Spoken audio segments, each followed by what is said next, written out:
everyone, and welcome to lesson 9.3B. I've entitled this video, John Adams, Always in Washington's Shadow. This video is going to cover pages 258 to 261. The presidential election of 1796. To prepare for the election, both parties held caucuses. At these meetings, members of Congress and other leaders nominated, or chose, their party's candidates for office. Each party chose two presidential candidates, and the electors voted for any two. The Federalists chose John Adams and Charles Pinckney, to the left there. The Republicans chose Thomas Jefferson and Aaron Burr, to the right. There was no candidate identified as a vice presidential candidate on the ballot. Question number 1. What is a caucus? A caucus is a meeting of members of a political party to choose candidates for upcoming elections. That's taken right from the back of the textbook. Once again, a meeting of members of a political party to choose candidates for upcoming elections. Question number 2. Which two candidates did the Federalist Party select for the presidential election of 1796? They chose John Adams and Charles Pinckney. Question 3. Which two candidates did the Republican Party select for the election of 1796? They chose Thomas Jefferson and Aaron Burr. The Federalists carried the New England region. Republican strength lay in the southern states, as you can see on the map to the right. Adams got 71 electoral votes, winning the election. Jefferson finished second with 68 votes. Under the rules of the Constitution at that time, the person with the second highest electoral vote total, Jefferson, became vice president. The administration that took office on March 4th, 1797, had a Federalist president and a Republican vice president. I mean, just imagine how that would work today in modern politics, having one person as president from one party and the vice president from the other party. It would be a disaster, and that's what we got in 1796. Question 4. Geographically, which part of the country favored the Federalist Party and which part of the country favored the Republican Party? Well, at that time, the Federalist Party was more of a New England party, or the states here in the Northeast, and the Republican Party at that time was the more heavily favored in the southern states at that time. Question 5. Who received the most electoral votes and was elected to be the President of the United States? John Adams. Question 6. Who received the second most electoral votes and was selected to be the Vice President of the United States? Thomas Jefferson. And here we see the election of that. You have the popular vote. Adams got the most votes, popular votes, and he also got the most electoral votes, which leads to question 7. Why would the outcome of the presidential election of 1796 eventually force the country to pass the 12th Amendment to the United States Constitution? Well, having a person who was president from one party and a vice president from the other party was not going to be sustainable for our country's history. And that is why eventually the 12th Amendment will be passed that says when you vote for president and vice president in the Electoral College, you're voting for a duo. So you're voting for two people from the same party on your vote or two people from the other party on your other vote. John Adams as president. John Adams spent most of his life in public service. He was well known as one of Massachusetts' most active patriots in the period before and during the Revolutionary War. He served 2 terms as vice president under Washington before becoming president. His time in office, however, was troubled. And you can see a couple facts there about John Adams. I love the whole, he was the longest serving president, died at 90 years old. And I like that his face was often red and his eyes blue. So what an interesting thing that would have been to see. Question number 8. Did John Adams have a good resume to be president of the United States? Oh, very much so. He was a lawyer. He was a statesman. He helped us with the Declaration of Independence. He helped us as a diplomat to other countries. He was vice president of the United States for 8 years under Washington. He had a very good resume. Question number 9 is on the next slide. The XYZ affair. The nation was in the middle of a dispute with France when Adams took office. The French viewed the 1794 Jay's Treaty as an American attempt to help the British in their war with France. To punish the United States, the French seized American ships that carried cargo to Britain. President Adams sent a team to Paris to try to resolve, or work out, the dispute in the fall of 1797. French officials chose not to meet with the Americans. Instead, the French sent 3 agents who demanded a bribe and a loan for France from the Americans. The Americans refused. When Adams learned what had happened, he was furious. The president urged Congress to prepare for war. In his report to Congress, Adams used the letters X, Y, and Z in place of the French agents' names. As a result, the event came to be called the XYZ Affair. Question number 9. How did the French view Jay's Treaty? They did not like it. They saw it as an attempt by America to help the British in the war with Britain and France. Question number 10, and you'll see a lot of these questions are cause and effect, like one thing happens which causes another thing to happen. So 10, how did the French punish the Americans for Jay's Treaty? So when America passed Jay's Treaty, the French responded by seizing American ships that carried cargo to Britain. Question number 11. So once again, cause and effect. When the French did that, how did President Adams try to resolve the issues with France? He sent a team of diplomats to try to solve the crisis.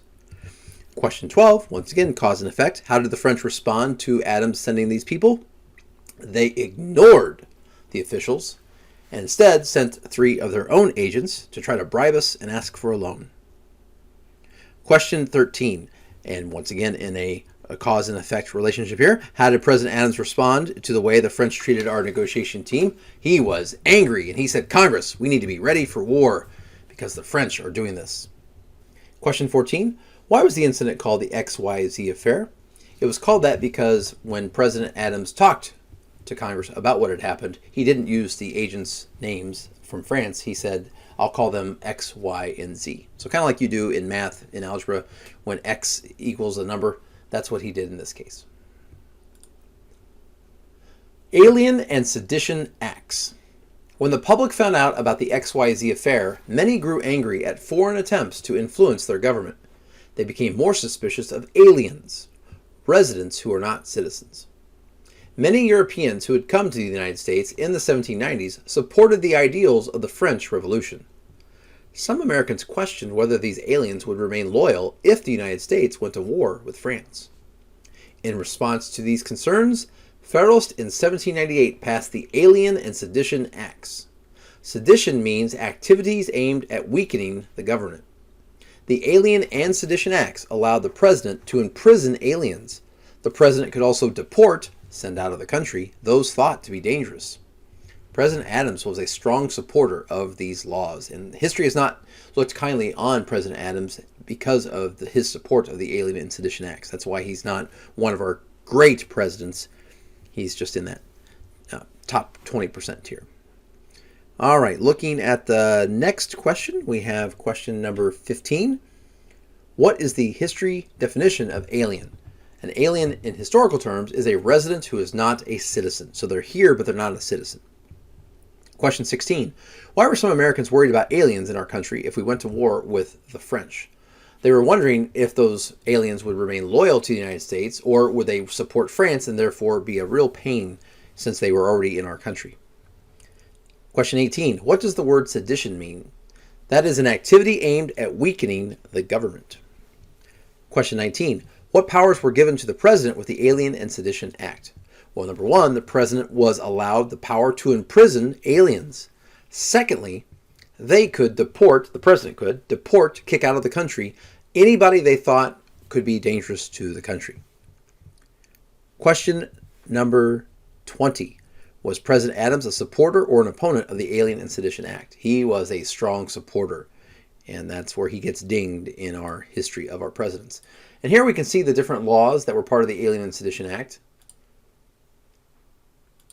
These were all acts that were a part of what we call the Alien and Sedition Act, and each one of these things gave the president power to pick on people that the president considered dangerous.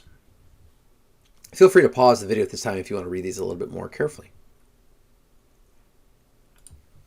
Domestic and foreign affairs. Democratic Republicans saw the Alien and Sedition Acts as Federalist tyranny. They looked to the states to respond and protect people's liberties.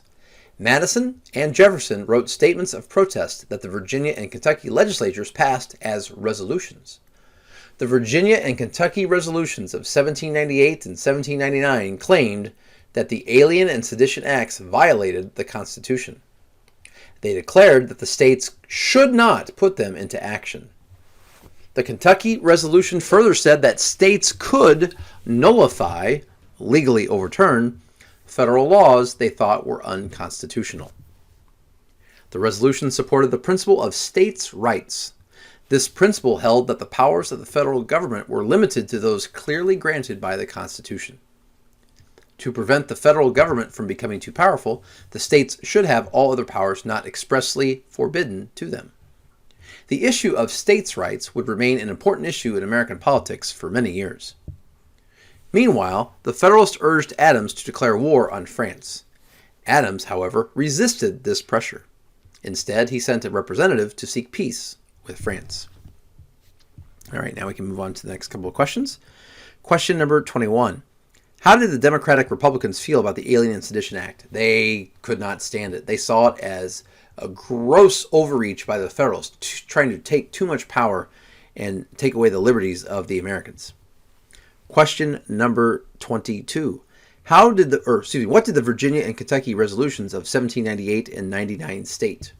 Well, what they stated is that the states could say to the federal government, we don't have to put your laws into action. We can nullify or legally overturn your federal laws. Now, that is not the way the Constitution is written. Article 6 of the Constitution clearly states that the Constitution, or the federal government, is the supreme law of the land. The federal government has more power than the states. However, this was something that Madison and Jefferson tried to say, that states could do this. And later on in our history, the Confederates, the states in the South, would also try to make that same argument that, states' rights, we can get rid of our government if we don't like what they're doing. They would be wrong by that, and they were proven that in the Civil War. Unfortunately, that's when it cost hundreds of thousands of American lives. Question 23. What does the word nullify mean? It means to cancel or legally overturn a federal law that the states did not agree with. Question 24. What did the phrase states' rights mean to Jefferson and Madison back then? They believed this was the principle that the powers of the federal government were limited and that states had the right to say to the federal government, we're not going to do that. We have powers that you do not have. Question 25. What did the Federalists want President Adams to do to France? They wanted Adams to declare war on France. Question 26. What was President Adams able to accomplish with the French? He was able to send a representative to keep the peace. He, like Washington, realized a war with France or Britain or any other country for that matter would be bad for America's future. In 1800, the French agreed to a treaty and stopped their attacks on American ships. Though it had benefits for the United States, the agreement with France was unpopular and hurt Adams's chances for re-election. Rather than cheering the agreement, Hamilton, who also was a Federalist like Adams, and his supporters opposed their own president. The Federalists were now split.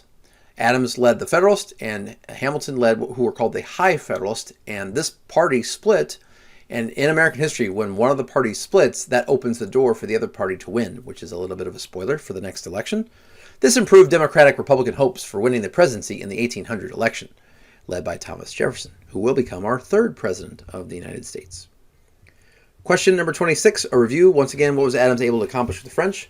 He was able to sign a treaty with them and get them to stop attacking our ships. Question 27, how did Adams help America and yet hurt his own re-election chances? And I wish more politicians did this. They cared less about re-election and they cared more about helping their country.